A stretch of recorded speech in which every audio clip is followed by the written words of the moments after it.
চাওক আপুনি গৌৰৱ গগৈ এবছৰ আগৰ ভোট আৰু আজিৰ ভোটৰ কথা ডিফাৰেঞ্চৰ কথা কৈছে। মূল কথাটো হৈছে যে গোটেই অসমতে আইদেশত নামনিৰ পৰা উজনিলৈকে বৰাকৰ পৰা উত্তৰ পাৰলৈকে কিন্তু ভাৰতীয় জনতা পাৰ্টীয়ে এক অভিলেখ সৃষ্টি কৰিলে।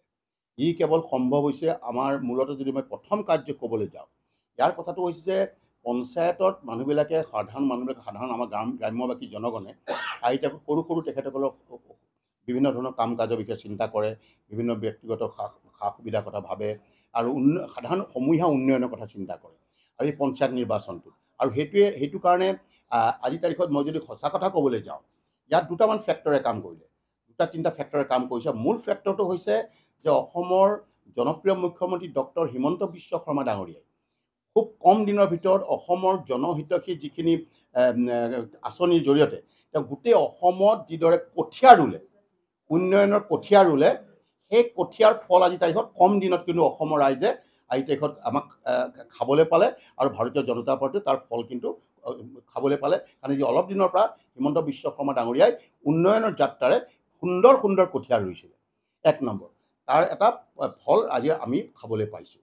ছেকেণ্ড কথাটো হৈছে যে আপুনি যিটো গৌৰৱ গগৈৰ কথা কৈছে, মই পোনপটীয়াকৈ যদি কওঁ যে মানুহে আজি তাৰিখত এই এটা ডাঙৰ ফেক্টৰ হৈছে। ছেকেণ্ড ফেক্টৰটো হৈছে সেই ডাঙৰ ফেক্টৰ বিশেষকৈ যোৰহাট জিলাখনত হৈছে যে এটা বছৰ আগতে ৰাইজে যিটো ভুল কৰিলে, ভাৰতীয় জনতা পাৰ্টীক ভোট নিদি পেলাই আমাৰ কংগ্ৰেছ দলৰ যিগৰাকী সংসদক ভোট দিলে, সেই সময়ত ৰাইজে বহুত আশা কৰিছিলে। সেই সময়ত ৰাইজে ভাবিছিলে, কাৰণ এটা কথা স্বাভাৱিক কথা, আমি সৰ্বসাধাৰণ মানুহে আমি চাওঁ, মই যেতিয়া সৰু আছিলোঁ তেতিয়াও চাইছিলোঁ, যেতিয়া আকাশেদি এটা পপীয়া তৰা উৰি পেলাই যায়, মই পঞ্চায়তৰ প্ৰত্যেকখন নিৰ্বাচনত এই কথাটো কৈছিলোঁ। এইবাৰ ডাঙৰ ডাঙৰ মই ৰাইজৰ সভাতবিলাক এই কথাবিলাক কৈছিলোঁ।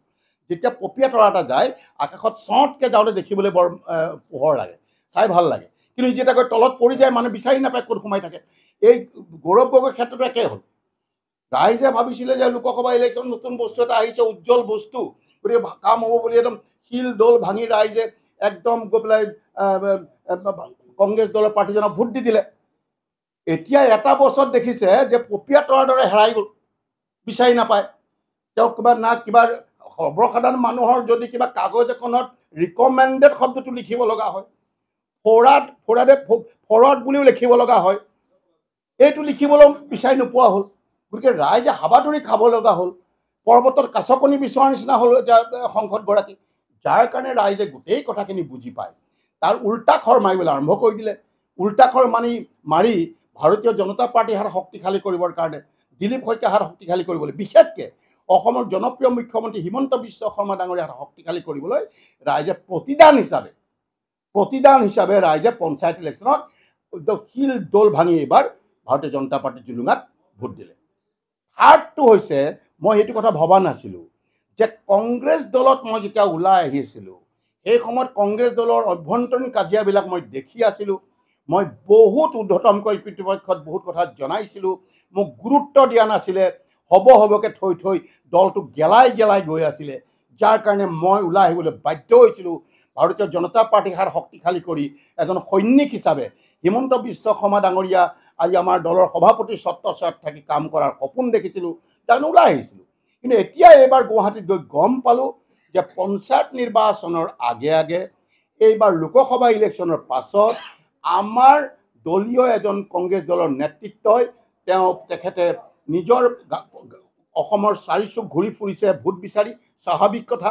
কিন্তু এই যোৰহাটৰ সংসদজনে যিদৰে মুখ্যমন্ত্ৰী হোৱাৰ সপোন দেখি আলাসত চাং পাতি পেলাই তেওঁ যেতিয়া চাৰিওফালে ঘূৰিব ল'লে, ভিতৰুৱাকৈ দুয়োজনৰ মাজত মুখ্যমন্ত্ৰীৰ যুঁজত তেওঁলোকে গোপন শীতল যুদ্ধ আৰম্ভ হ'ল। আচৰিত হ'ব শুনি, এই শীতল যুদ্ধখনত, এই শীতল জুইকুৰাত নামনি অসমৰ এজন সংসদে আৰু সেইফালৰে 3জনমান বিধায়কক লগত লৈ তাত এনেকুৱাকৈ ঘিউ ঢালি আছে, হ'বকৈ আল্টিমেটলি গৈ পেলাই জুইকুৰা ধপধপকৈ জ্বলিলে।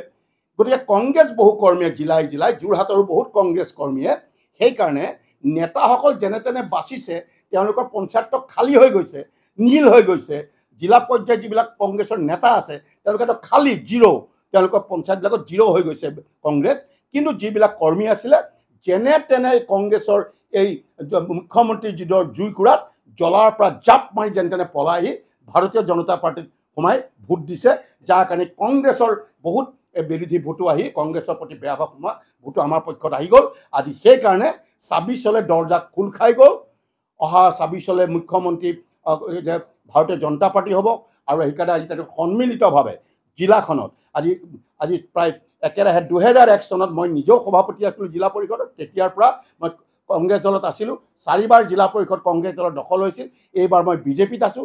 সকলোৰে প্ৰচেষ্টাত, সকলো জিলাখনৰ নেতা, আমাৰ জনপ্ৰতিনিধি, সকলো কাৰ্যকৰ্তাৰ প্ৰচেষ্টাত মাননীয় মুখ্যমন্ত্ৰীৰ আশীৰ্বাদ পুষ্ট হৈ, দিলীপ শইকীয়াৰ আশীৰ্বাদ পুষ্ট হৈ এইবাৰ আমি ভাৰতীয় জনতা পাৰ্টি সন্মিলিতভাৱে জিলা পৰিষদ দখল কৰিছোঁ, গাঁও পঞ্চায়তবিলাক দখল কৰিছোঁ, আৰু অনাগত দিনত ২৬ত আমাৰ দৰ্জা খোল খাই গ'ল।